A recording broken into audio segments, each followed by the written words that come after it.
Tac au tac, Victoria Turian.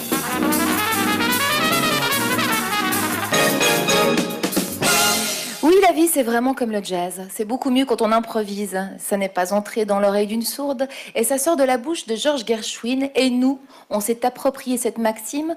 Et pour bien terminer cette année, allez, on vous invite dans un tac au tac de mots et de joyeuses rencontres. C'est que ça va swinguer ce dimanche sur la première et aussi grâce à vous, le public du Studio 15.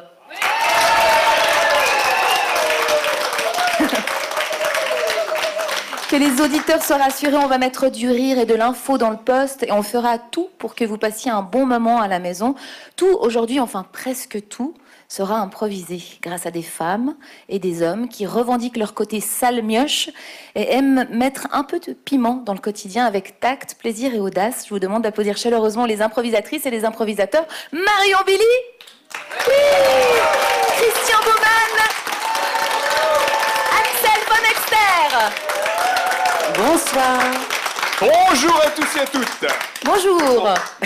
Il a une classe naturelle, une oreille affûtée et un sourire permanent. L'homme aux 88 touches qui accompagne les improvisateurs ce dimanche dans Tac au Tac, c'est Yves Sberem. Bonjour. Notre invité aujourd'hui est un père de famille assez commun en somme, qui aime se rappeler ses 3 ans lorsqu'il était sur les genoux de sa grand-mère quand elle le laissait tenir les brides de la râteleuse à cheval. Un homme qui approche la soixantaine, qui prend soin de sa famille et qui aime les choses simples, le foot, les dîners entre amis, la littérature. Un homme politique aussi, engagé et qui se souvient d'où il vient. C'est un petit peu notre boss de la santé, chef du département de la santé et de l'action sociale. Et si je dis boss, ça n'est évidemment pas pour rien, c'est que c'est aussi un grand fan de Bruce Springsteen. Pas très étonnant, ils ont beaucoup de valeurs en commun, l'endurance, l'engagement, l'honnêteté intellectuelle. Nous sommes très contents d'accueillir monsieur Pierre-Yves Maillard.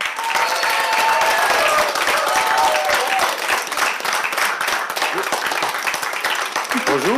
Bonjour. Vous m'avez vieilli de 10 ans. Oh, c'est vrai? Ça me fait un coup, Vous là. approchez, vous approchez J'approche de la cinquantainne, c'est déjà assez dur Pardon, comme je ça. me disais, il fait vraiment pas son âge. Ah, c'est gentil. Ah, mais je suis navrée, je me suis mélangé les Vous vous pinceaux. rattrapez bien, c'est bien. Non, mais c'est vrai, vous disiez que vous avez 20 ans de différence avec... Je me suis dit, mais non, il s'est trompé. Mais lui aussi fait jeune, non? Oui, c'est ça, exactement. C'est le côté rock'n'roll. En tout cas, merci d'avoir accepté l'invitation. On va essayer de faire un peu mieux connaissance avec vous. Vous pouvez vous asseoir. Allez, on s'assoit. Allez, on s'assoit. Pierre-Yves Maillard, vous venez d'un milieu populaire et en vous écoutant ou en suivant un peu votre parcours, on a l'impression que vous avez eu une conscience sociale très très tôt déjà. Petit, par exemple, vous faisiez la vaisselle avec vos 2 sœurs gratuitement, même si vous avez commencé par vous faire payer. Ben oui, c'est ça, parce que chaque fourchette, chaque casserole était payée. Et puis finalement, c'était un petit peu le bordel et votre maman a dit, bah, ce sera gratuit. Voilà, elle a bien fait. Des fois, il faut prendre des décisions qui simplifient les choses. Alors, ça m'a inspiré dans quelques situations. On se chamaillait parce que c'était 1 centime par objet. Donc évidemment, les casseroles prenaient plus de temps. Et pendant qu'on faisait une casserole pour 1 centime, d'autres pouvaient faire 5 petites cuillères pour 5 centimes. Ce qui provoquait plein de problèmes. Et au bout d'un moment, ma mère a dit, on va faire simple, vous ferez ça gratuitement. Voilà. Elle est bien, votre maman, je pense qu'elle a une bonne idée. Pour le coup, ado, vous découvrez Zola, et puis vous vous battez pour doubler les bourses des étudiants, et ça n'a pas arrêté, hein. Connaître la valeur des choses, s'intéresser à l'autre. Est-ce que vous pensez que cette conscience sociale vient de l'éducation que vous avez reçue? Oui, je pense que bien sûr, je pense que c'est lié à ça, c'est lié à une éducation très commune, en fait, que beaucoup de gens ont eue. Qui consiste effectivement à essayer de faire les choses bien. Voilà, c'est rien de très original, mais d'assez constant et qui s'est aussi transmis je trouve, dans les milieux que j'ai fréquentés de génération en génération. C'est-à-dire mes grands-parents avaient aussi des valeurs simples. C'était des gens assez chrétiens. Moi, je le suis beaucoup moins. Je suis beaucoup moins engagé, mais qui avaient une vision de la religion assez saine et assez simple, ce qui n'était pas prosélyte ou fanatique, mais qui avait effectivement quelques valeurs de partage, de générosité, de justice, qui me semblent utiles. Est-ce que vos sœurs ont gardé les mêmes valeurs? Oui, mes sœurs sont engagées dans des métiers de service public. Au fond, l'une est infirmière, l'autre enseignante. Alors, je pense que c'est une manière de continuer cet engagement pour les autres, même si on peut s'engager pour les autres aussi dans d'autres métiers. Hein. Chaque métier apporte une part de plus-value et de bien pour l'ensemble de la société. Au début, vous vouliez faire journaliste sportif.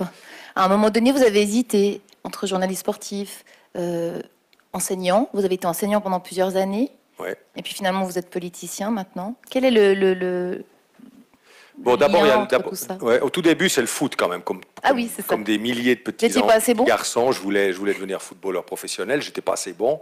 C'est vrai? Donc, non, forcément. De toute façon, disons, on se rend pas bien compte quand on est enfant de la petitesse du sommet de la pyramide et du fait qu'il y a très très très peu d'élus. Mais ça m'a pas du tout fait, disons, ça c'est arrivé assez naturellement que je comprenne que ce serait pas ça. Mais alors, effectivement, l'intérêt pour le sport, du coup, était très marqué. Et forcément, et pour le commentaire. Voilà, j'avais fait un concours de commentateur sportif à 18 ans. Et là, il y aurait eu une petite opportunité, mais je commençais les études. Et puis alors, après les études, c'est vrai que l'envie d'enseigner était plus forte que celle du journalisme. Est-ce qu'on peut être un grand socialiste sans venir d'un milieu populaire? Bien sûr, il y a eu de très grands socialistes. Le plus grand d'entre eux, pour moi, c'est Jaurès, qui n'était pas d'un milieu populaire, même chez nous. Hein, il y a eu beaucoup de socialistes qui venaient plutôt de la bourgeoisie et qui ont consacré leur vie à essayer d'améliorer la société. C'est bien sûr nécessaire. Ce qui compte, c'est que le parti, le mouvement ouvrier soit engagé, soit organisé et qu'il y ait de la diversité. C'est ce que j'essaie d'encourager. C'est ce que j'essaie de faire quand j'étais président du parti, c'est d'encourager des gens qui n'ont pas voulu, pas pu, pas souhaité faire des études, d'être quand même des élus, parce que les élus dans la démocratie doivent provenir de toutes les couches sociales. On ne doit pas avoir une sorte au fond, de restriction dans l'accès aux postes électifs, parce que pour faire de bonnes lois, pour faire de bons gouvernements, il faut de la diversité d'origine économique et sociale. C'est comme ça qu'on prend mieux en compte l'ensemble des intérêts de la population. Et vos enfants, est-ce que voilà, vous êtes évidemment sensible à ces valeurs-là, aussi de générosité, d'intérêt à l'autre, d'injustice? Est-ce que c'est des choses où vous faites très attention à ça particulièrement? Ou c'est de toute façon très naturel? Je crois que je les élève comme tout le monde. Enfin, j'essaie de les élever le mieux possible pour leur apprendre des choses. Mais en même temps, ils s'élèvent aussi pas mal tout seuls. Ils s'élèvent aussi avec les copains. Ils s'élèvent avec les grands-parents. Enfin voilà, on n'est pas seul en jeu. C'est dur d'accepter ça aussi. Il faut lâcher ça. Ah non, moi ça va. Je trouve que c'est. Ça va? Je trouve que c'est bien qu'il y ait plusieurs influences et puis que voilà, on laisse un peu la vie se déployer. Avec le souci, j'ai un garçon, une fille, de sensibiliser l'un et l'autre au fait que toutes les options sont ouvertes pour les deux, pas seulement pour l'un. C'est aussi un souci parce que je crois que c'est juste, voilà, que les garçons et les filles aient les mêmes chances, qu'on soit aussi ouvert qu'on ait une maison ouverte aux enfants. C'est des bons moments là de voir aussi comment la nouvelle génération entre dans le monde. Fichez-moi donc la paix avec votre révolution, allumez le feu aux quatre coins des villes, fauchez les peuples, rasez tout, et quand il ne restera plus rien de ce monde pourri, peut-être en repoussera-t-il un meilleur. Ça, c'est à la fin de Germinal, c'est l'anarchiste qui dit ça. Oui. Comment il s'appelle déjà? Je ne sais plus son nom, un nom. Non, ce personnage-là m'est très antipathique, je dois dire. Mais vous avez compris la référence. C'est que vous avez eu un gros déclic de votre prise de conscience sociale. C'était au gymnase de l'Élysée avec votre professeur Jean-Jacques Schilt, qui vous a fait lire Germinal d'Émile Zola. Donc évidemment, puisque dans Tac-au-Tac, on improvise, on joue, et ils nous attendent. On va leur donner les premières indications pour proposer une improvisation de style bibliothèque sonore, dont la durée sera de 4 minutes. Est-ce que vous voudriez savoir ce qu'est une bibliothèque sonore, Pierre-Yves Maillard? Je vous explique. Pourquoi pas, oui. Nous allons tout d'abord écouter pendant une bonne minute un extrait de dialogue de 2 hommes et une femme du film donc Germinal, que vous avez peut-être vu, de Claude Berry. Oui. Lorsque l'extrait se terminera, les improvisateurs s'empareront des personnages pour continuer en improvisant la suite de l'histoire. Est-ce que Marion, Christian, Axel, vous êtes prêts? Voilà, ouais, c'est la blague hein, dans l'émission Tac au Tac, ils ne sont jamais prêts, mais ils y vont quand même. Est-ce que le public est prêt pour le décompte? C'est parti pour 4 minutes. 5, 4, 3, 2, 1, impro! Tu vois, j'aime mon puits. Ça me fait de la peine de ne pas y être descendu depuis 2 mois. On m'a dit qu'ils sont partis chercher les ouvriers en Belgique. Si c'est vrai, on est foutus. Des Belges? Ils n'oseront pas. Qu'ils fassent donc descendre des Belges s'ils veulent qu'on démolisse les fosses. On pourra rien faire. L'armée protégera leur descente. Penser que c'est des étrangers qui vont prendre notre place, tu vois, moi, Étienne. Ça me crève le cœur. On est foutus, j'en ai peur. Il va falloir céder. Qu'est-ce que tu dis?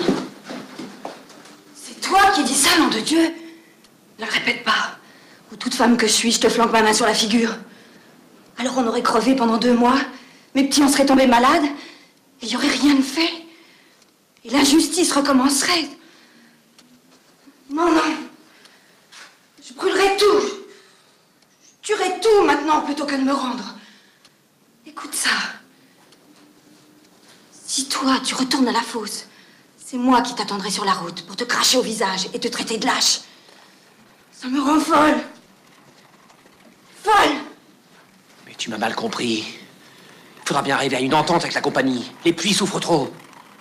Ils consentiront à un arrangement. Non, rien du tout. On crèvera tous. Comment ça, on crèvera tous? Bien sûr que non, on crèvera pas. Ils peuvent pas se passer de nous, c'est pas possible qu'ils se passent de nous. Et quand bien même il se passerait de nous, on n'a pas fait tout ça pour rien. Tu m'entends? Et s'il faut que je commence à cramer cette maison? Moi, je vous dis le mieux, c'est qu'il se passe des Belges.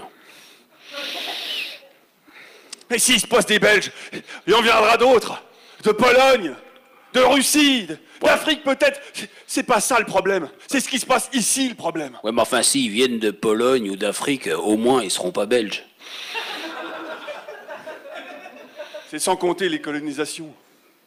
Il y a des Belges partout maintenant. Je me coucherai sur la route. Ils pourront pas arriver là-bas. Et puis on s'est organisé. Tu peux pas te coucher sur la route, il fait froid. Ouais. Puis je voudrais pas abuser, mais si tu te couches sur la route, je peux avoir ton lit? Non, non, c'était moi qui devais le récupérer, le lit. Si elle se couche sur la route, c'est mon lit. Ou un Belge, au pire, mais pas toi. Vous vous battez pour un lit. Vous pensez qu'on gagnera cette bataille-là? Vous n'avez pas honte de vous? On va perdre toutes les autres, hein. Autant se battre pour le lit. Bah ouais, Eh ben prenez-le mon lit, j'en ai rien à faire. Je le prends. on va pas se battre pour rien. Ouais. Puis toi, de toute façon, tu seras sur la route. Bats-toi pour la route. Mais tu veux vraiment gagner ta vie? Te mets pas sur la route, mets-toi sur le trottoir. Je crois qu'elle risque... Comment tu crois que j'ai fait pour qu'on puisse manger cette soupe ce soir? Ah bon? Ah oui, Parle pas de ça. Oh non. je parle pas de ça. Oh Parle non. plus de ça. Ah non, surtout... J'en parle ou j'en parle pas? Non, non, non, Qui est-ce qui pas. vous sauve la gueule? Non, mais j'ai pas envie de savoir que tu l'as fait avec un Belge. Quand je pense qu'ils étaient clients à l'époque, maintenant ils nous piquent notre boulot. En même temps, ça sera donc pas la première fois qu'ils vont au fond du trou. Non. C'est délicat. C'est vraiment délicat. Du trou pour un Belge? Non. Puis l'avantage avec les Belges, c'est que... s'ils vont au fond, au moins, ils y vont qu'une fois. Tu me fais penser à Germinal, mais en version plus germinable. Ouais. Dégage. Je te veux plus ici. Le lit, on le partagera pas. Pas avec toi, en tout cas. Ouais. Justement, en parlant de gages, j'en veux bien des gages. Ça fait à peu près 3 mois que je suis pas payé. Personne n'est payé, espèce d'andouille. Espèce d'andouille. Andouille. Oh oui, bravo. Marion Billy, Christian Baumann, Axel Van Exter, Yves Beren pour l'ambiance. Oh là là, dis donc, hein, ça a plombé cette matière. Alors là, Bah, Germinal, ouais, mais comment parler de choses sérieuses sur un ton léger, malgré tout? ah bah, j'espère qu'il est belge, celui qui disait du Il mal. des l'est, Belges. Ah bon, un expert, tout, enfin bon, ça Pierre-Yves explique. Maillard, avec ce nom-là, on ne peut être que belge. C'est comme ça que je sais qu'ils valent rien. Nous sommes en présence du chef du département de la santé et de l'action sociale aujourd'hui dans Tac au Tac, et qui sait, grâce à lui, nous allons peut-être réussir à trouver des résolutions que nous tiendrons cette année, pour cette année 2018, que l'on vous souhaite déjà bonne à l'avance, puisque nous sommes le 31 décembre. Être des humains engagés, attentifs à l'autre, libres, pourquoi pas. On vous applaudit, Pierre-Yves Maillard. Merci beaucoup d'être présent avec nous aujourd'hui.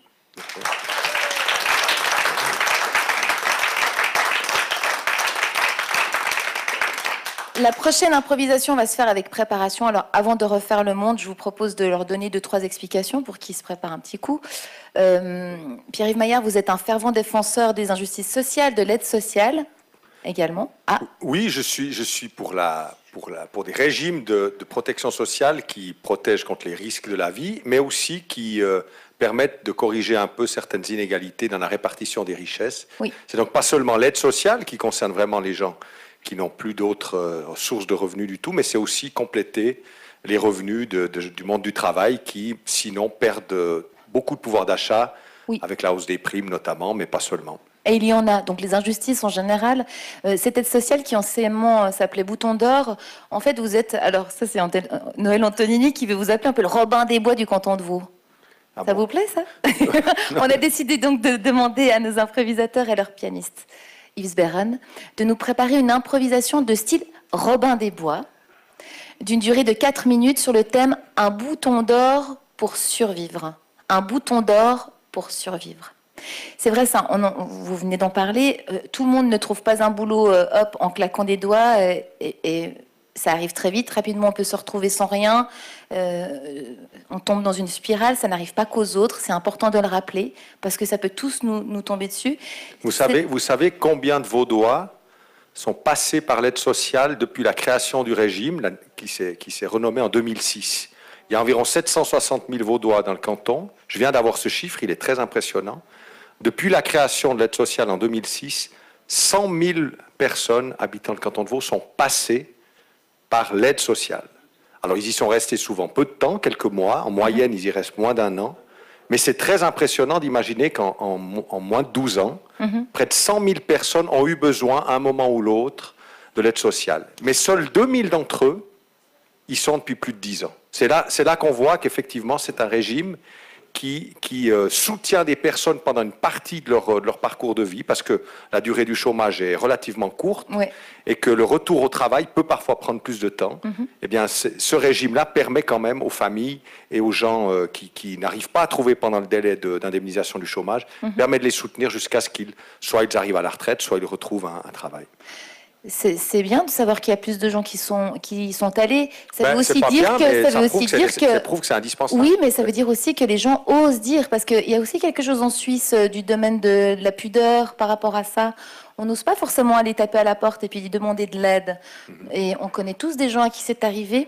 Et, on parlait de bouton d'or, et forcément, vous avez parlé de ça, hein, votre père a dû faire appel à ce service quand vous étiez plus petit. C'était très court, oui, c'est vrai que j'ai raconté ça, mais je ne veux pas insister là-dessus. Mon père était d'abord un travailleur, il a travaillé depuis l'âge de 15 ans, ouais. Plus que ça. À son époque, on commençait le travail à 15 ans, parce qu'on ne faisait pas d'apprentissage dans son milieu. Il y avait 1 ou 2 apprentissages par famille. Les autres allaient travailler. Donc, il a commencé à travailler à 15 ans et il a été jusqu'à 65. Donc, c'est une vie de travailleur. C'est 50 ans de travail.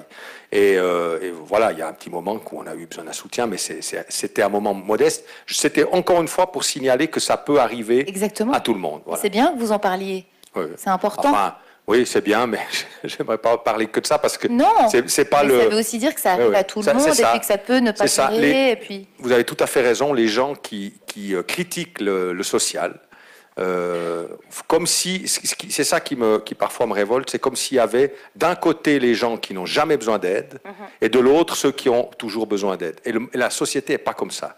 Si on pense au subside de la malle, si on pense au fait d'être parfois une fois hospitalisé, quand on est hospitalisé, on a aussi le bénéfice de la solidarité parce qu'il y a tant l'assurance sociale que l'État qui finance. Et si chacun devait payer pour ses besoins à lui, il n'y a qu'une toute petite minorité qui s'en sortirait. La solidarité, c'est pour tout le monde. Et ça, c'est très important de le savoir. Rappeler. Est-ce que votre papa, il est fier de vos engagements? Je crois qu'il suit ça avec intérêt. Ouais, en tout cas, ça n'est pas un peu la pression? On doit toujours être à la hauteur, faire les bons choix? Ah, là, on se met de la pression quand on fait ce genre d'engagement. Mais je ne suis pas le seul, hein. Beaucoup de gens se mettent de la pression dans notre société. Mais c'est vrai que c'est important d'avoir des objectifs. Et, parce que si on n'en a pas, si on n'est pas un petit peu déterminé, alors le temps passe et puis le bilan est maigre. Et il faut essayer quand on a la chance, parce que c'est une chance d'abord, d'avoir des responsabilités, de pouvoir un peu faire bouger les choses, il faut en profiter au maximum.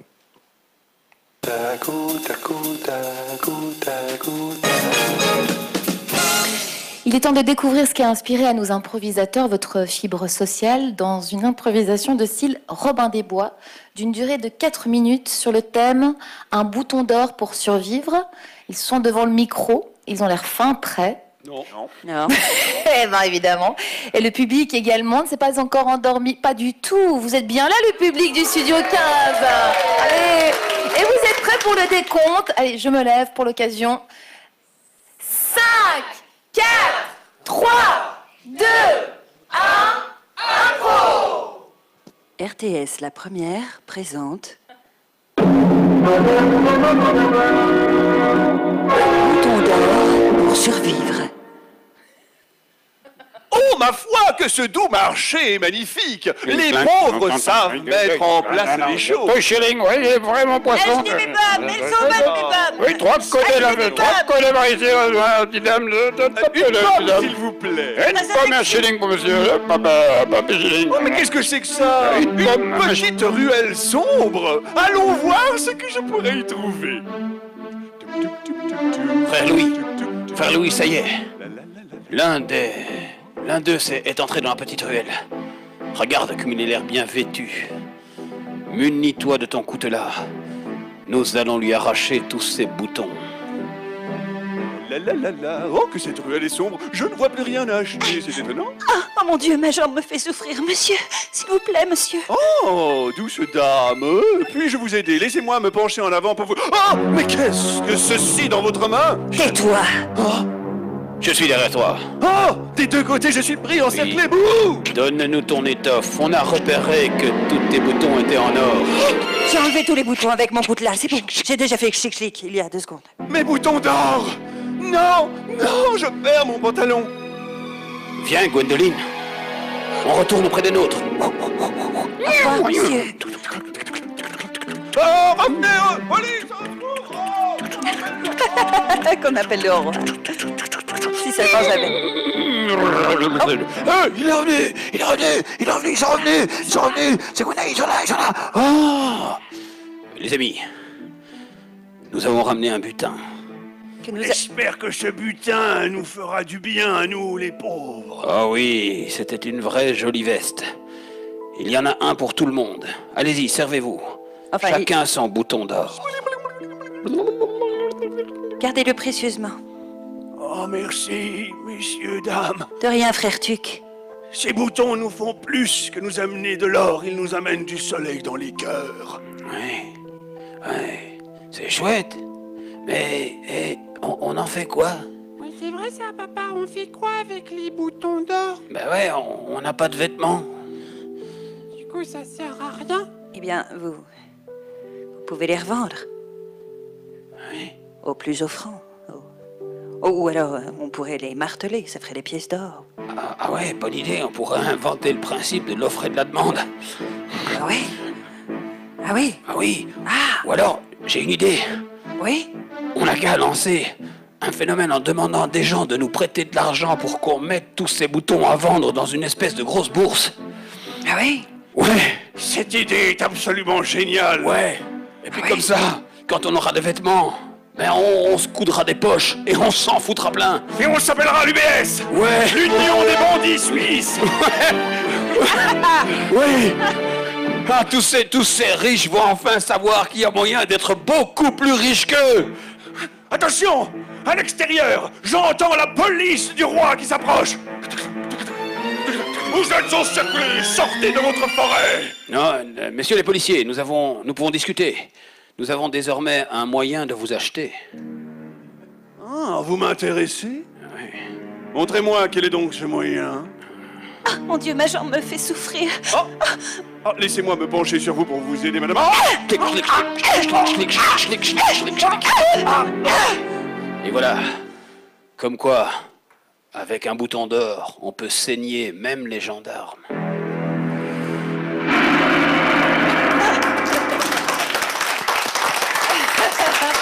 Ah, on y était, hein. Félicitations Marion, Axel et Christian.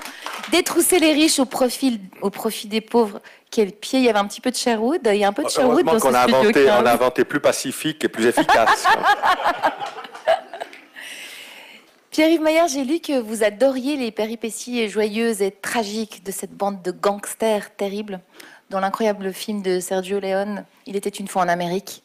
Oui. Avec Max et Noodles, Robert De Niro et James Woods.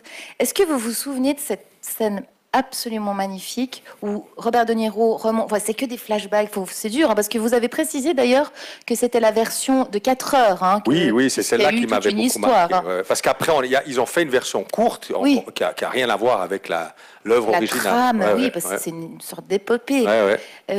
Robert De Niro remonte sur le petit tabouret, et puis il regarde, puis il a les larmes aux yeux, il se remémore quand il guignait pour espionner Déborah qui est en train de danser. Vous vous souvenez de cette scène? Bien sûr. Avec la musique de Ennio Morricone. Oui, c'était une magnifique. C'est beau. Non, mais c'est un vrai chef-d'œuvre. Enfin, je trouve. C'est vraiment, effectivement, ce retour constant. C'est à la fois une trame, il se passe quelque chose, une tragédie qui va avoir lieu. Enfin, c'est la vengeance au fond. Et puis au cours de cette trame assez simple, il y a tout ce passé qui revient par tranches comme ça, avec des scènes absolument, toutes sont extraordinaires. Ouais. Non, je trouve que c'est un vraiment très très grand film. Ouais. Et c'est très romantique. Et du coup, nous on a décidé pour le prochain jeu où nous allons évoquer votre femme, qu'il y aurait du romantisme dedans et que vous alliez y participer. C'est comme ça. Ah bon, eh ben dis donc. J'aime bien vous donner des ordres, monsieur Maillard. Parler politique, mais enfin, c'est vous qui faites, qui faites le menu. Vous avez rencontré donc votre femme pour la première fois sur un quai de gare. C'était en descendant du train. Je l'ai retrouvée, en fait. Je la reconnaissais déjà depuis quelques années, mais je l'ai retrouvée effectivement en arrivant à Berne. Ah oui, on dirait la scène d'un film, donc. C'est plutôt romantique. On va donc essayer d'imaginer comment s'est passée cette rencontre grâce à une impro de style déjà vu, d'une durée de 4 fois 1 minute, et dont le thème sera « En descendant du train à Berne ». Comme cette scène est digne d'un film, on va la visionner dans plusieurs genres cinématographiques. Les improvisateurs vont donc dans un premier temps nous proposer une impro libre d'une durée de 1 minute, en descendant du train à Berne, c'est le thème. Et puis ils rejoueront exactement la même improvisation 3 fois, mais dans des styles cinématographiques différents. Et c'est là qu'on a besoin de vous, Pierre Maillard, puisque c'est vous qui allez donner les genres. Est-ce que vous aimeriez vibrer en redécouvrant votre femme pour la première fois à la manière de quel film? Eh bien, on va leur faire la tâche compliquée. On va dire que... Ouais, alors attendez. On va lancer le petit jingle, et puis après on y va. Ouais.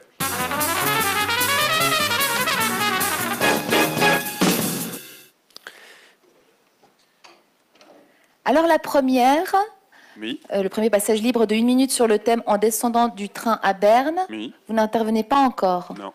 Marion, Axel, Christian, vous êtes prêts? Est-ce que le public est prêt pour le décompte? Non. Ah ben oui! Allez, on y va! 5, 4, 3, 2, 1, impro! Berne, 5 minutes d'arrêt. Berne, 5 minutes d'arrêt. Oh là là. Excusez-moi, madame. Qu'est-ce que j'ai fait de mon sac à main? Ah non, c'est pas vrai. Là, je vous entends parler de sac à main et je me dis c'est étonnant, mais je viens d'en voir un sur le banc. C'est peut-être le vôtre? Bah, tu me reconnais pas? Oh non, de bleu. Comment tu vas? Mais ça va super bien, je suis tellement content de te retrouver. Oh, Parce que je t'avais trouvé une fois et là je te retrouve.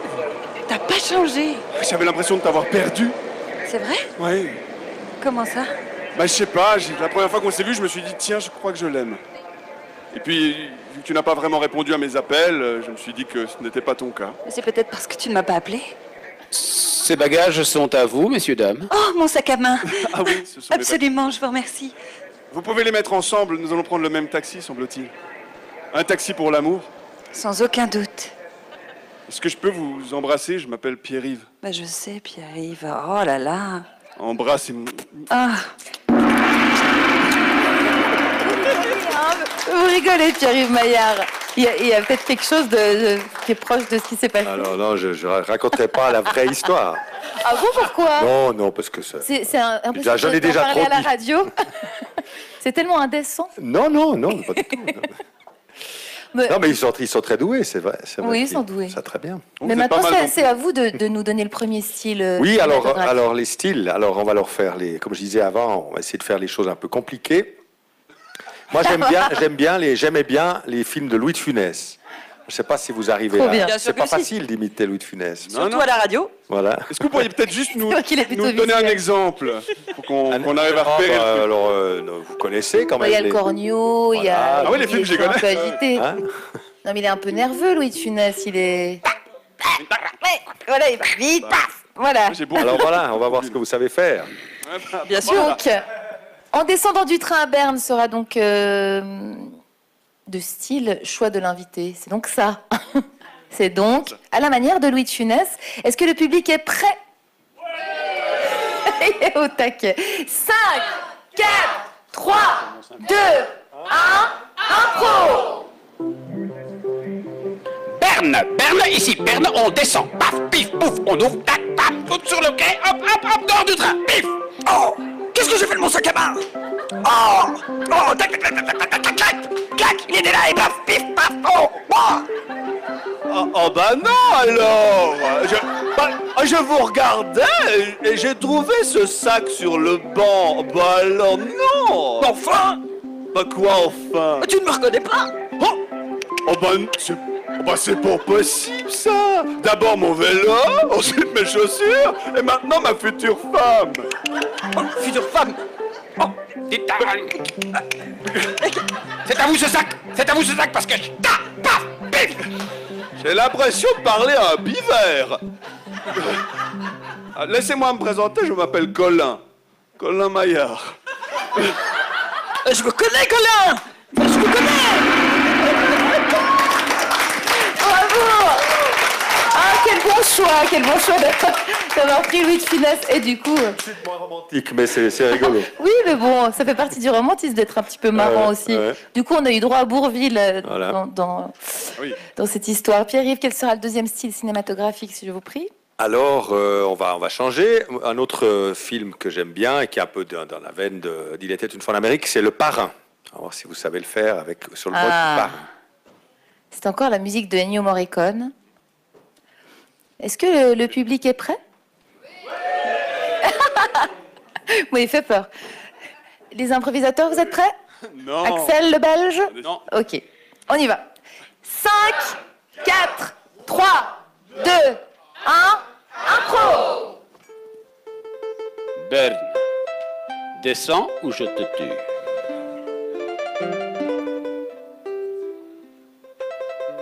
Qu'est-ce que j'ai fait de ma poche de vache qui me sert de sac à main? Bonjour, madame.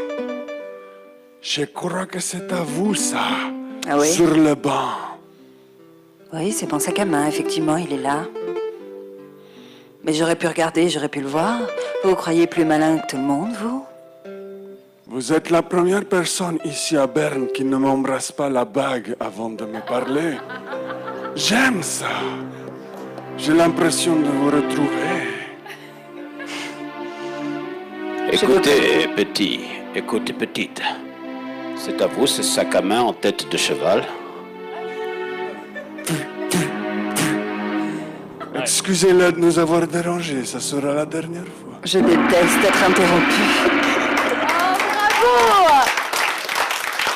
Ah, dis donc, le parrain, on y était, hein. Avec la tête de cheval dans le lit, cette scène, elle est absolument horrible. Et vous savez quoi, je vais vous confier quelque chose. Oui. Mon père, chaque fois quand je regarde ce film avec lui, il dit, avant que la scène arrive, il dit oh, attention, il va y avoir la tête de cheval. Ah, ouais. Voilà, donc ça casse complètement le suspense, c'est une catastrophe. Je suis contente d'avoir revécu ça. Merci, vous êtes fort. Pour la dernière improvisation. Alors, on va changer de style et on va vous demander de faire à la manière d'un film de Godard.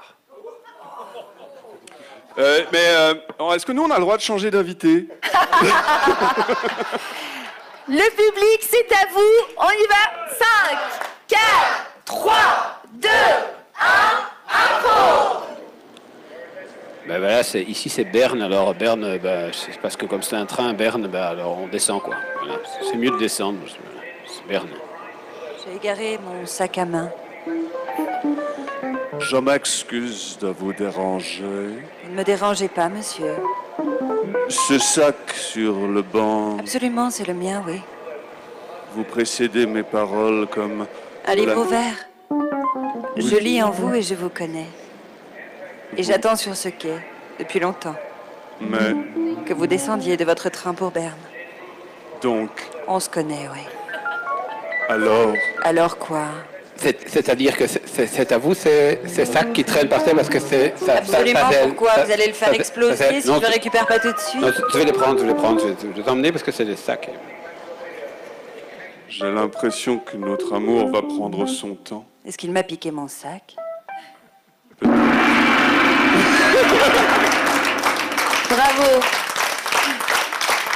Axel, Christian, Marion, félicitations. On espère que... Ils sont très forts. Ouais. Peut-être que Jean-Luc Godard écoute cette émission et qu'il sera content. Est-ce que, Pierre Maillard, est-ce que vous connaissez Robert Guédiguian, qui est un cinéaste qui s'intéresse aux pauvres gens? Oui, oui, j'ai vu un de ses films, mais... Marius et Jeannette ou... Marius et Seul, voilà, c'est celui-là. Vous savez ce qu'il dit? En ces temps, il faut être con pour ne pas être pessimiste. En même temps, c'est encore plus con de se résoudre au pessimisme. Non, mais il ne faut pas être pessimiste. Je pense que le monde dans lequel on vit est plein de défis.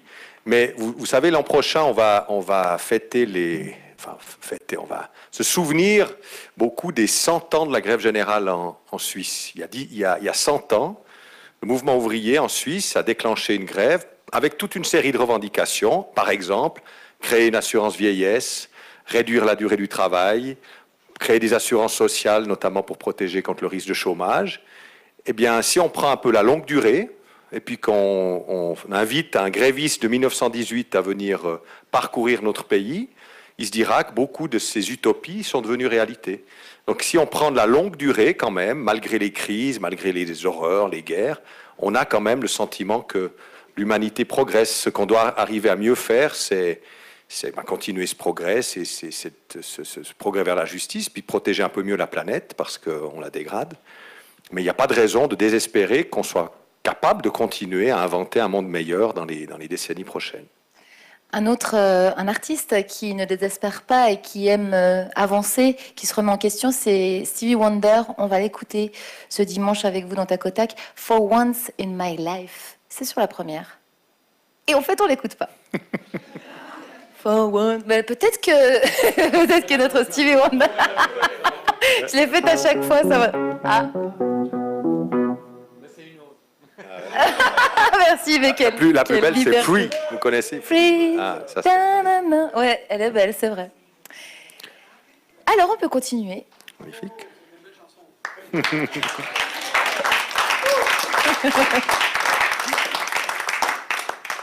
Il a peut-être appris l'humilité avec Gabriel Garcia Marquez qui disait dans 100 ans de solitude, le secret d'une bonne vieillesse n'était rien d'autre que la conclusion d'un pacte honorable avec la solitude. Enseignant puis politicien, il y a une fidélité chez Pierre-Yves Maillard, un engagement pour longtemps. Merci beaucoup d'être avec nous dans Tac au Tac aujourd'hui. Pour la prochaine impro, on va aborder 2 autres de vos passions. Parce qu'en dehors de votre passion pour la politique, il y a 2 choses qui vous font vibrer. On en a parlé en début d'émission. C'est le foot, où vous disiez tout à fait humblement, quand on vous a posé la question à vos 18 ans, lorsque vous avez gagné ce concours du meilleur animateur commentateur sportif. Amateur. Hein, ouais. Oui. Ouais. J'ai choisi le foot parce que j'aimais bien courir. J'ai trouvé ça assez... Voilà, congruent. Mais avec un ballon, parce que sans ballon, je cours pas. Non, ça, je trouve il y a aussi Bruce Springsteen, et je vous propose donc de faire de ces 2 passions le sujet d'inspiration de nos improvisateurs et de notre pianiste, pendant qu'on papote avec Pierre-Yves. Vous allez donc nous préparer une improvisation de style chanté, d'une durée de 3 minutes et 30 secondes. Le thème sera l'aile gauche. Donc c'est vrai, Pierre-Yves, je suis tombée sur une vidéo tout à fait savoureuse de vous sur le net. vous dites que vous avez 18 ans, mais en fait, moi j'ai noté 25 ans, décidément, je vous vieillis. Aujourd'hui, c'est une catastrophe. Ouais. Vous aviez 18 ans et vous venez donc de gagner le concours du jeune commentateur. Vous êtes interviewé, vous avez passé vraisemblablement un moment assez sympa avec Pierre-Alain Dupuis. Mm-hmm. Et vous êtes déjà très à votre place. D'ailleurs, ils vous le disent, ah ben oui, parce que vous faites la pub pour le FC Porcel, parce qu'à ce moment-là, vous êtes dans ce club, dans ce club. Est-ce qu'il y a eu un déclic à ce moment-là, aussi d'être à l'aise Non, mais j'avais passé une nuit blanche avant ce. Vous avez les yeux un petit peu. J'étais très fatigué est-ce que j'ose dire quand même qu'à l'époque, je pense que ça a changé, mais à l'époque, les actualités sportives se préparaient donc dès l'après-midi, c'était à 6h30 comme aujourd'hui. Et il faut quand même reconnaître que dès 14h, disons, il n'y avait pas que de l'eau qui circulait autour de la table de préparation. Ah oui, bah ça c'est connu. Et comme j'étais jeune et encore un peu habitué à consommer du vin, j'en avais pris un verre ou deux, donc j'étais effectivement dans un état un petit peu second au moment de ce passage sur le plateau, ce qui rend peut-être ce qui donne l'impression que je ne suis pas trop stressé, mais c'était probablement pour des raisons un peu... C'était ça, vous aviez un léger teint un peu rosé comme ça. Voilà. Et puis effectivement un débit un peu ralenti. Ouais. Son truc à lui, c'est plutôt le baseball. Vous êtes fan de Springsteen, oui. On a aussi parlé. Il paraît que quand vous étiez petit, vous chantiez à vos enfants The River pour les endormir. Oui, c'est quand eux étaient petits, ouais, c'est vrai. Quand eux, ils étaient petits, pardon. N'importe quoi. Oui. Non, mais c'est... les paroles, elles sont incroyables. Hein. C'est une magnifique chanson, ouais. Je l'ai apprise par cœur, et donc c'est une de celles que je peux chanter comme berceuse, ouais. Mais je ne chanterai pas toutes. Non, je ne voulais absolument pas vous demander. Non, pas du tout. Non. Non, j'avais pas envie. Moi, j'avais d'ailleurs traduit. C'est pas vrai. Je suis allée regarder la traduction et tout pour comprendre un peu le texte. Et puis c'est vrai l'histoire de sa sœur. C'est en fait l'histoire de sa sœur qui épouse un jeune homme parce qu'ils doivent se marier très jeune. Parce qu'elle est enceinte. Voilà, parce qu'elle est enceinte. Et puis il raconte ça. Pas de costume de mariage, pas de cérémonie, juste le maire qui fait ça très vite. Une carte syndicale. Et ensuite, ils partent dans la vie et ils trouvent un job dans une entreprise de construction. Et puis, il y a le chômage, et puis l'amour qui s'en va. Enfin, c'est comment les difficultés économiques de la vie, la difficulté d'avoir une simple vie de travailleur, d'homme qui arrive à subvenir aux besoins d'une famille, peuvent au fond dégrader l'amour, peuvent au fond dégrader le sentiment amoureux. C'est très, très poignant, mais il y a toujours à la fin, on va vers la rivière. Et la rivière, c'est l'espoir. C'est une sorte. Mais malheureusement, la rivière est sèche à la fin. Et il y a cette question de Springsteen sur la question du rêve américain. Il dit, is a dream alive if it don't comes true? Est-ce qu'un rêve est un mensonge s'il ne devient pas réalité? Et ça, c'est une magnifique question au sujet de ce qui fait à la fois avancer les gens, mais qui ne doit pas non plus leur mentir. Et ça pose des questions assez centrales sur ce que sont les États-Unis. Est-ce que réellement ils donnent une chance, comme on le dit, ou pas? Et non, c'est vraiment, je trouve que c'est ce qui est très très fort chez ce chanteur, c'est la force poétique, mais politique aussi. Engagée, ouais. Voilà. La question sociale, oui, c'est vrai. Et puis la musique aussi. Et la musique est juste splendide. Et puis il faut avoir vu une fois un de ses concerts. Moi, le premier que j'ai vu, je devais avoir 21 ans, c'était au vieux stade Saint-Jacques à Bâle, et ça a duré 4h15. Et il a fait une pause d'une demi-heure entre deux, donc il a chanté pendant 3h45.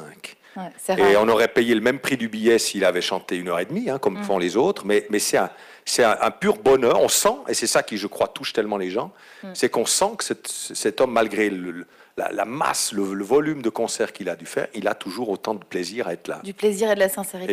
Et voilà, le plaisir d'être en face des gens, de sentir au fond le bien qu'il fait aux gens. Et c'est très fort. Là aussi, alors que beaucoup de choses se sont formatées, ici on a quelqu'un qui crée un vrai lien avec des millions de gens. Et qui évolue bien. Qui évolue bien, qui a fait un livre magnifique, vraiment son livre. Je pense que c'est une autobiographie un peu plate, mais c'est un vrai livre d'écrivain. Je conseille sa lecture. Pour ceux qui ne connaissent pas le chanteur, je pense que là, il y a un vrai document, un vrai livre d'écrivain aussi qui va au profond des questions centrales qui se posent aux États-Unis et un peu aussi dans notre société.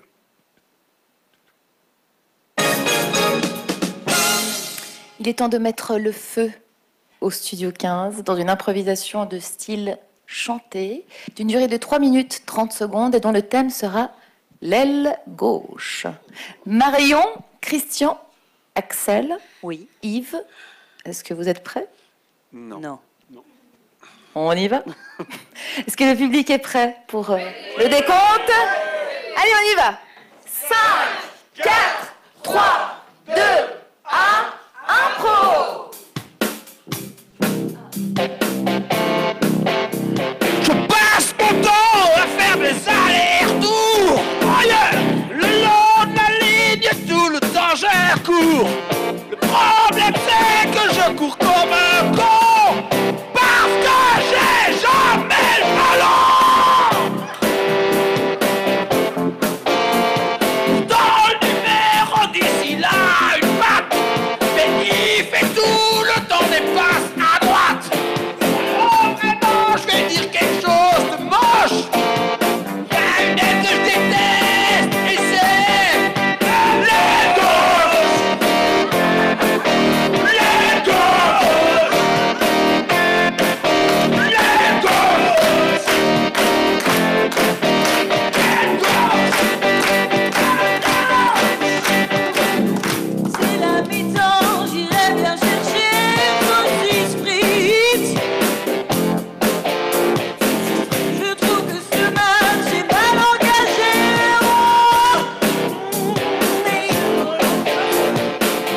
Je les trouve mignons avec leurs petits shorts, leurs petits maillots, leurs petits collants, leurs petits crampons.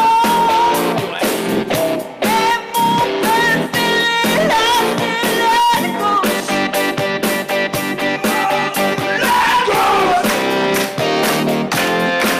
L'aile gauche.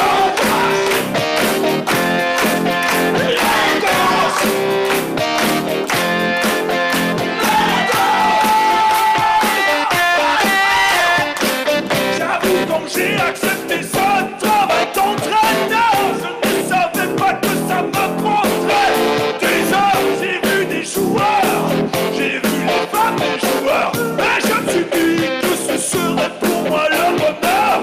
Cette fois-là, sur l'aile gauche, il y a ce gars qui est de la débauche. Il passe plus de temps à pas sur le bord. Il va mettre le ballon en dégâts. L'aile gauche. Oui, l'aile gauche.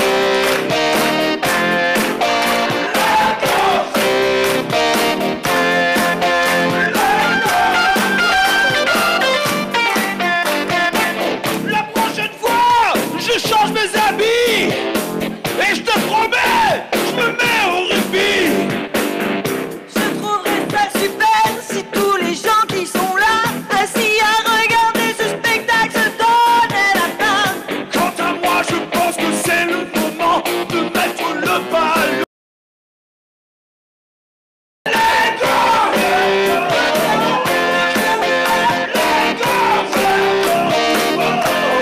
L'aile gauche.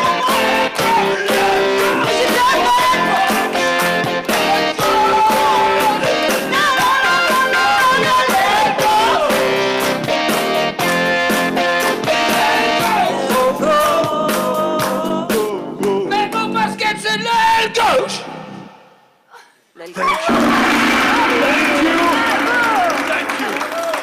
Ah bah, on y était, hein? Je crois que je... Axel Van Exter, Marion Billy et Christian Baumann, vous avez mis le feu au Studio 15, franchement.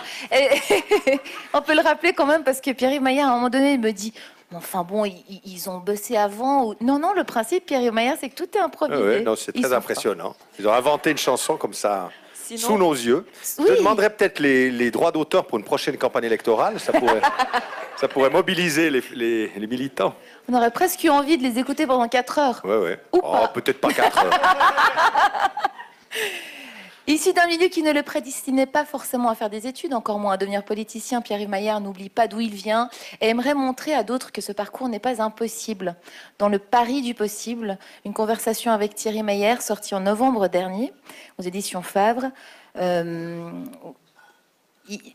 y a des choses qui sont intéressantes qui sont ressorties. Je ne l'ai pas lu. Mais par contre, il dit de vous que vous êtes une belle machine intellectuelle.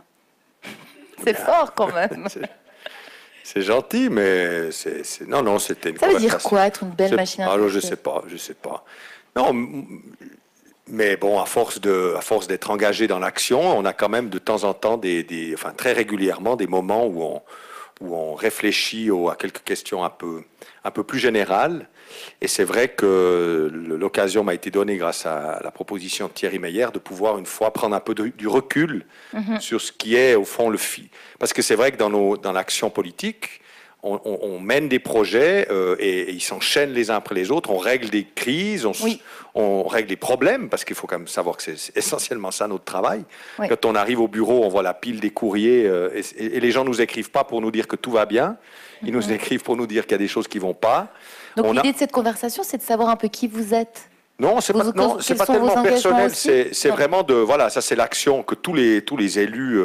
Alors, ça concerne plutôt les élus dans les exécutifs, mais les parlements ont aussi des problèmes à régler. Mais dans les exécutifs, on a des grosses équipes à diriger. Moi, j'ai quand même près d'un département où il y a près de 30 000 personnes qui dépendent des financements de mon département et qui sont sous la surveillance de ce département. Donc, il y a régulièrement des problèmes, des difficultés. On mène des projets, on arrive parfois on échoue. C'est beaucoup de travail, d'engagement, de réflexion. Mais on a peu l'occasion, disons, de réfléchir aux fondamentaux et ce qui fait que certaines choses marchent. Comment on fait pour faire passer un projet? Qu'est-ce que ça signifie de travailler avec d'autres forces politiques? Qu'est-ce que ça veut dire faire un compromis? Mais alors comment vous faites, vous, justement? J'explique tout ça dans ce bouquin. Voilà. Ah. Et vous voulez pas juste nous donner... Non, bien sûr, mais ce qu'on apprend quand même, c'est que... C'est ce que j'essaie de dire, c'est qu'au fond, il y a une attente, quand on est de gauche, il y a une attente du moment où on pourra faire. Et puis, ce que j'essaie d'expliquer, c'est qu'il ne faut pas trop attendre. C'est un peu un confort, comme ça, de se dire, attendez, alors il y a ceux qui attendent le grand soir, la révolution, la bascule. Un jour, on passera dans la société idéale. Aujourd'hui, au fond, il n'y a rien à faire parce qu'elle est dans l'ombre. Et il faut accumuler des forces pour le moment où ça basculera. Alors c'est confortable parce que comme ça, on attend, puis on laisse les choses passer. Mais aussi, chez les réformistes, les progressistes, il y a parfois la tendance à dire il faut attendre d'avoir la majorité, puis après, il faut avoir une majorité complète. Puis en fait, on n'a jamais un pouvoir complet de faire les choses. Il y a toujours des résistances. Il y a toujours des oppositions. Et au fond, même ce que j'aimerais résumer ainsi, quand on est minoritaire, on n'est pas sans influence. Et quand on est majoritaire, on n'a pas tout le pouvoir. Et donc, ça ne sert à rien il faut tous les jours essayer de faire quelque chose. Chaque mois doit être l'occasion de faire un petit progrès, même modeste. Et quand même, quand après on regarde avec recul ce qui s'est fait, on découvre quand même qu'il y a des choses qu'on a pu faire. Et l'accumulation de ces actions par centaines d'acteurs amène des résultats. Voilà. Une régularité, mais aussi une capacité, des fois, de lever le pied, un peu de dire est-ce que je reste proche de mes valeurs? Est-ce qu'on est juste? Il faut aussi comprendre que la politique a des rythmes, qu'il y a des moments où on peut accélérer, on peut avancer, des moments où il faut parfois prendre un peu plus de temps, ce qui est plus difficile pour moi, mais je dois l'apprendre. C'est vrai, vous vous foncez plutôt? C'est ce qu'on me reproche autour de moi. Ouais. Mais je me dis que les périodes où on a un peu de pouvoir sont courtes. Moi, j'ai eu la chance d'avoir 12 ans dans le même département, c'est très rare. Mais même ça me paraît déjà court pour avoir un bilan... Donc c'est vrai que c'est une exigence, mais c'est vraiment de comprendre que qu'on soit dans son travail, qu'on soit dans l'action politique, dans une action syndicale, dans une action associative, l'accumulation du travail dans le bon sens, dans le sens du progrès, fait bouger une société. C'est ça qui fait bouger une société. C'est pas des plans préélaborés, des révolutions qui... C'est quelque chose qu'on adopte aussi dans notre quotidien. Voilà. Chacun, au fond, fait bouger un peu les choses. C'est comme ça que ça peut avancer. Et même une révolution, le jour d'après, il faut déjà faire du travail très, très concret. Il n'y a pas beaucoup de révolutions dans l'histoire. Donc autant faire son travail, chacun à sa place le mieux possible. On arrive à notre dernière improvisation, Pierre-Yves Maillard, et puisque vous semblez aimer ça, on va vous demander d'y participer. Ah, bon.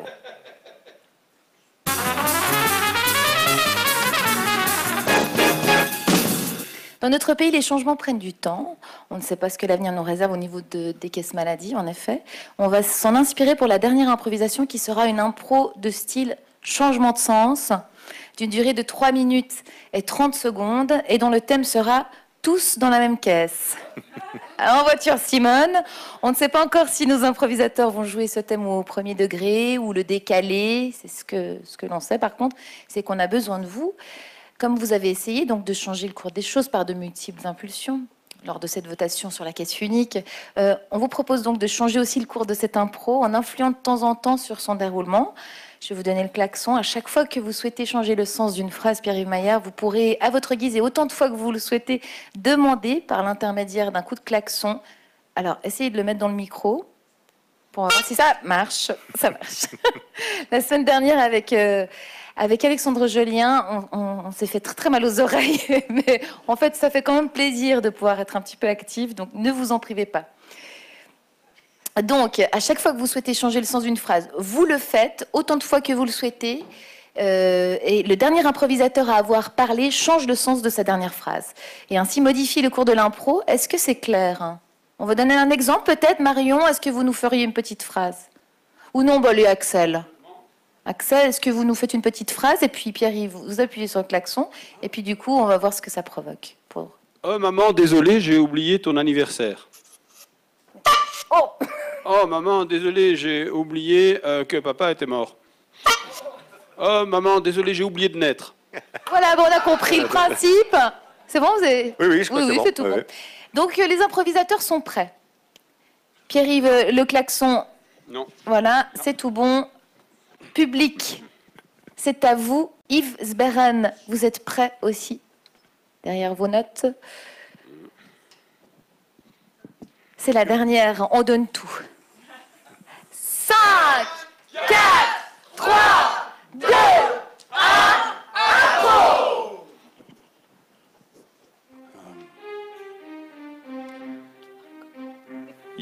Il y a quand même moins de clients qu'à l'époque. Ouais. Pourtant, il nous a mis en vitrine. Après, c'est un métier, mannequin. Faut le faire correctement.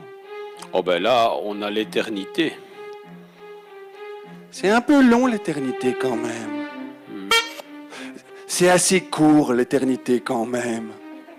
On aura à peine le temps de se rencontrer, de s'aimer. Sinon, il est confortable, le tien? Ça va. Ce que j'aime le plus, c'est sa couleur, un bleu profond. Ce que j'aime le plus, c'est sa couleur, un rouge socialiste. Ah, bravo. Ah, c'est sûr, capitonné de rouge, ça fait un joli cercueil.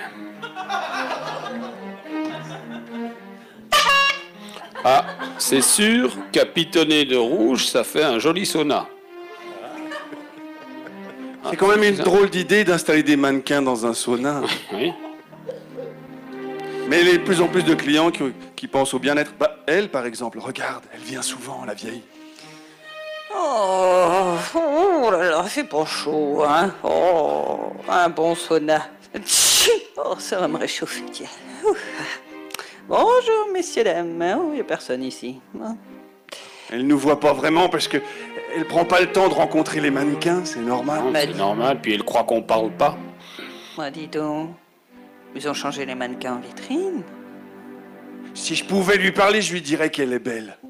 Ah ça, chacun ses goûts. Moi, ah ça, chacun a envie de lui dire. Maintenant qu'on est un peu dans la même caisse tous les trois, tu crois pas qu'elle pourrait nous écouter? Et si j'en kidnappais un? Ah. Je le ramènerai à la maison.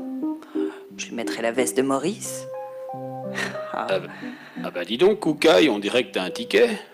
Lequel je prends? Le bleu profond ou le rouge capitonné? Le rouge, le rouge. Le rouge, ça a déjà tellement peu de chance chez les voisins. Pour que ça marche ici. Oh, je vais prendre le rouge. Oh, je savais, le bleu, c'est la couleur des garçons. Comment ça c'est... Comment... Oh, c'est très dur à soulever. Et voilà, elle m'a laissé ma jambe derrière. Oh, zut. Bon, Maurice n'en avait qu'une. Ah, ça doit être mon téléphone portable. Bah oui, c'est forcément pas le nôtre. Oh non, tu vas pas me dire qu'elle a déjà un mari? Allô? Pourvu que non. Allô? Allô chérie, t'es où? Maurice? Oui, c'est Maurice, t'es où? Enfin, Maurice, mais... Je te demande t'es où, réponds-moi t'es où, parce que si je te demande t'es où, c'est pour savoir où t'es. Mais c'est toi où t'es? Tu es censé être dans l'au-delà. Ben oui, je suis dans l'eau de là, et toi tu es dans l'eau de où? T'es à quelle piscine? Mais je suis pas du tout à la piscine, je suis au sauna, Maurice. Au sauna? Et qu'est-ce que tu fous au sauna? Enfin, vous avez le téléphone là où vous êtes? Oui. Bah, il fallait m'appeler plus tôt, tu te fous de ma gueule. Et Ça fait 20 ans que j'attends tes nouvelles. J'ai plus qu'un téléphone, j'ai un poète-poète, mais parfois j'oublie de l'utiliser. J'ai l'impression que les relations sont plus faciles entre mannequins. Ah, c'est excellent. Bravo. C'est vrai, mais vous savez pourquoi? Christian Baumann, félicitations Marion Billy et Axel Van Exter. Non, mais oui. je voulais savoir où ils allaient en venir. Et... Mais on était pendus. C'était quoi cette histoire? Alors, la caisse. Oui, hein, J'ai moi non plus, j'ai pas compris. Vous n'avez pas compris non plus. C'est assez compliqué, mais c'est souvent le problème avec les caisses uniques. Hein.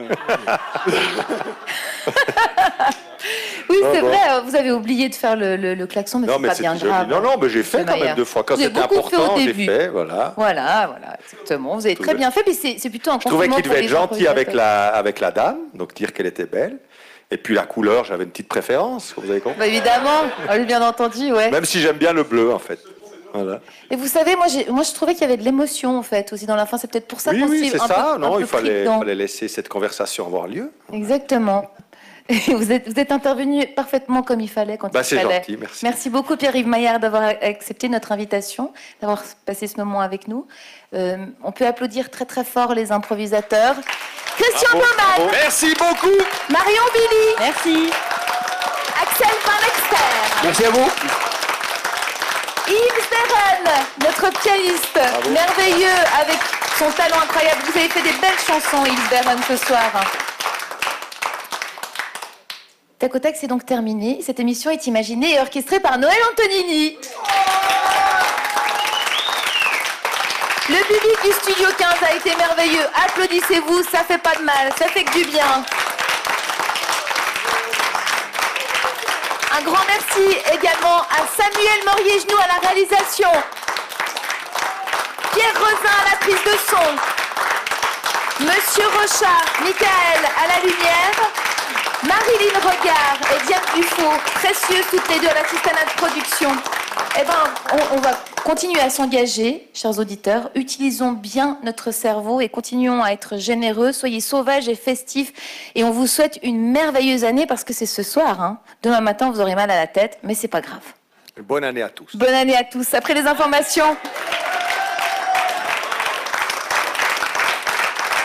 vous avez rendez-vous avec Bille en tête. Vous êtes bien sur la première. Il est midi. C'est bizarre, hein, c'est tout faux. Ça.